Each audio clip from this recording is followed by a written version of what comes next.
Hi everyone! It's me, Angel. Welcome back sa aking YouTube channel. Sa mga pag-ibig members dyan na apektado po ng bagyong Christine, meron po tayong good news guys dahil kahapon lang, October 24, 2024 ay nag-anunsyo po si Pag-ibig na sila po ay mag-o-offer ng calamity loan para sa kanilang mga Pag-ibig members. Yes, maaari nyo pong i-share guys itong video para marami rin pong makapanood at makakaalam na nag-offer ng Pag-ibig calamity loan ngayon si Pag-ibig, no? Especially doon talaga sa walang ibang inaasahan kundi ang calamity loan. So, good thing na nag-offer po ito si Pag-ibig. And as of now, si Pag-ibig pa lang ang nag-offer at si GSIS no, sa calamity loan. Si SSS wala pa. Ang ino-offer pa lang ni SSS ngayon ay salary loan, tapos sa kanilang mga pensioner naman is pension loan.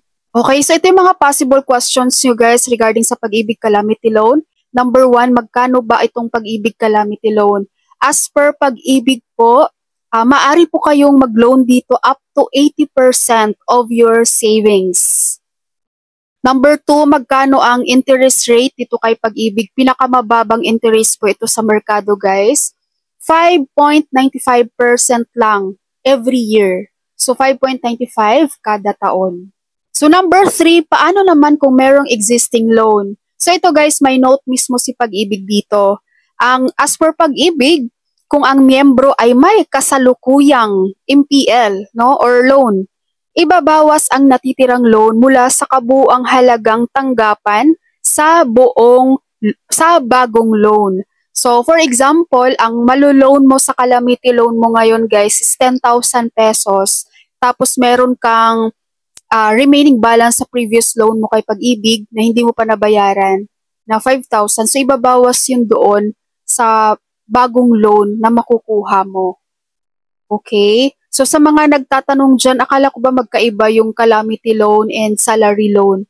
Actually, dati guys, magkaiba talaga yan. I don't know kung kay SSS lang siguro yon na magkaiba ang calamity tsaka salary. Pero dito kay Pag-ibig, so sila na mismo ang naglagay ng note guys na kung meron kang pending loan, pending balance sa previous loan mo kahit hindi yan calamity, ibabawas po yun sa makukuha mong bagong loan ng iyong calamity. Alright? So number 4, na possible na inyong katanungan, hanggang kailan pwedeng mag-apply ng Pag-ibig calamity loan? Pwede po kayo mag-apply guys hanggang 90 days, within 90 days from the date na nag-declare po ng calamity loan sa inyong area.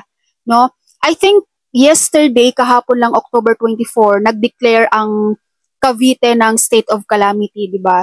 So from yesterday, within 90 days, sa taga Cavite area dyan na Pag-ibig members, pwede po kayo makapag-apply ng calamity loan nyo within 90 days. Simula na nag-anunsyo dyan sa area nyo, na nag-declare sa area nyo ng state of calamity.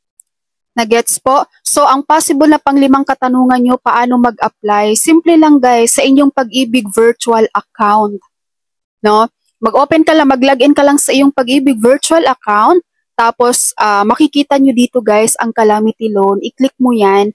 May lalabas dito na button ng apply. So, i-click mo lang ito and yun, mag-apply ka na for calamity loan. And kung kailan to papasok guys sa inyong account, actually, ang pinakamababang number of days ng crediting sa inyong account guys, 2 days from the date of approval. Pero of course guys, huwag niyong asahan sa ngayon ang 2 days, no, baka abutan niya ng 1 week bago yan pumasok sa inyong account. Pero kapag papasok agad siya sa inyo ng account within 2 days, mas better. Okay, so ang mga lugar na nag-declare ng state of calamity, no, ang alam ko lang Cavite, Bicol, I don't know kung meron pang ibang lugar, but I'm sure meron pa yan guys. So, i-check nyo po sa area nyo kung baka yung area nyo mamaya ay nag-declare din pala ng state of calamity para if ever talagang kailangan nyo guys ng financial assistance, isang option nyo po ang mag-file kayo ng calamity loan kay Pag-ibig. Okay po, so pakishare po itong video guys para mas marami pong makakaalam tungkol dito. And if you have ever questions, may mga questions kayo guys regarding sa Pag-ibig calamity loan, just comment below, sumasagot po ako ng mga inquiries. Okay, just be kind in asking ha. Kasi pag hindi kayo magandang magtanong guys, balahura kayong magtanong, hindi ko kayo sasagutin. Okay? So that's all for my video for today. Maraming salamat po sa inyong panunood and ingat po tayong lahat guys, hindi pa po tapos ang bagyong Christine. Thank you so much for watching everyone. God bless you all.